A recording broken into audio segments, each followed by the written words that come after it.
So I'm going to start with the Christmas story. I hope you don't go to bed right now. So it happened last year during Christmas, where we received the challenge. It was a 500 pages document from Liberty Global. We just started the development of the knowledge base, so they were a pioneer. And they wanted to build a bot that can answer to any questions related to accounts payable. They already have around 8 virtual agents in production for all their companies within the group, automating the accounts payable processes with transactions in Oracle and SAP, classifying emails. So they already had the transactional bot, but they wanted to do something more. So they challenged us. They gave us this document. We were just preparing for the Christmas celebration, but in a matter of days, we managed to build the first POC. And now we are happy to announce our first customer partnership that we have with this new product that Liberty built on top of DRUID technology. It's the FinSight, the most popular accounts payable knowledge base. So, Shelby, why did you build FinSight? So going back to Christmas, last year, a trip to Denver and our Liberty Global office out in Denver, and our Chief Accounting Officer, who is incredibly focused on driving progress with technology, posed the challenge of an accounting virtual assistant.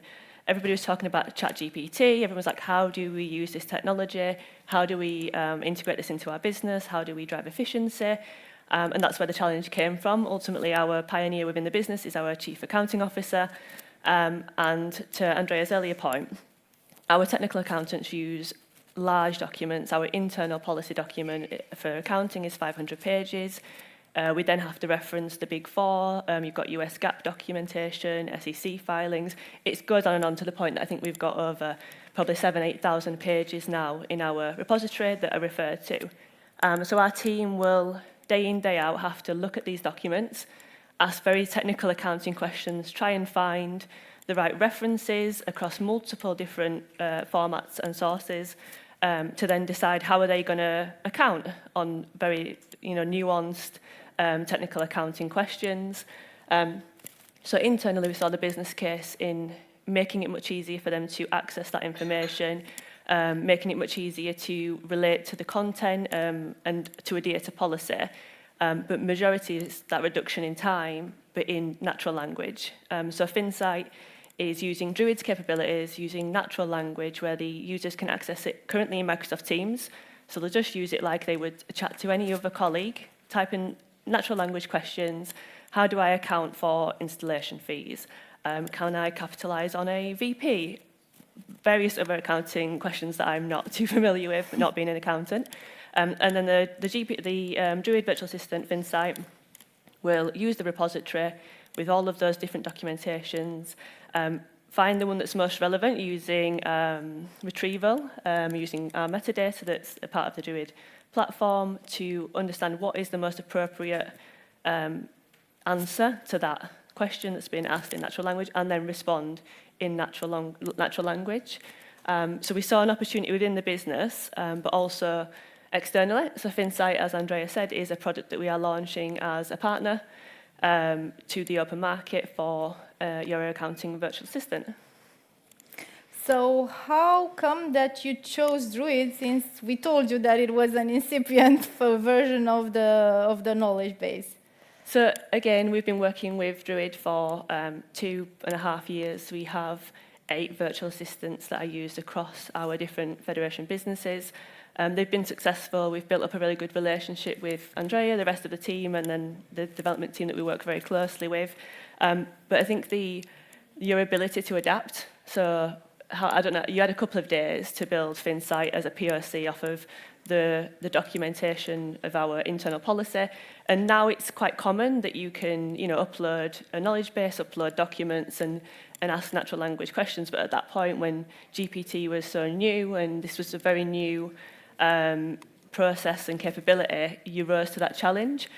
So us being able to partner with you and know that we can keep challenging each other and progress and innovate together. what are the real benefits that Finsight brings to the business and to the accounts payable processes? Have you seen any results? Yeah, so we've only released Finsight Live within our internal teams at the moment, and we're working on branching out to the rest of the Federation businesses. They're currently in testing locally, but on some A/B testing of not using Finsight versus using Finsight, we saw around a 40% reduction in the time it takes to get to the relevant answer to support them in their day-to-day of answering and building out policies in relation to technical accounting. Do you think that businesses can benefit? You're talking now about shared services. What would be the profile of a customer using Finsight? So Finsight is currently being designed for accounting, but ultimately it uses knowledge base. So to Dan and Elena's just previous demonstration, we currently connect to SharePoint, and we're doing this with our internal virtual assistants as well. Whatever that document repository is, you can then tailor your questioning and your virtual assistant to whatever your material is. So there's no limitations in terms of how this product can be used. Providing it has access to the documents that you need access to, you can then do the uptraining within the DRUID platform, which is also really simple and is now automated. So you can now extract and uptrain your models on a schedule, so you don't have to do that manually. The use cases are endless. Yes, thank you. So it's very nice what we are building together, and we feel all the time that we are in the same boat and we are in the same team. There is no difference between us anymore. We are looking forward to seeing Finsight on multiple distribution channels, so stay tuned because we have some surprises on this side. And thank you, Shelby, for being with us today. We have, I think, a coffee break, but then we will show you we will introduce you to our first Lisa, which is a human avatar. So looking forward to seeing you after the break.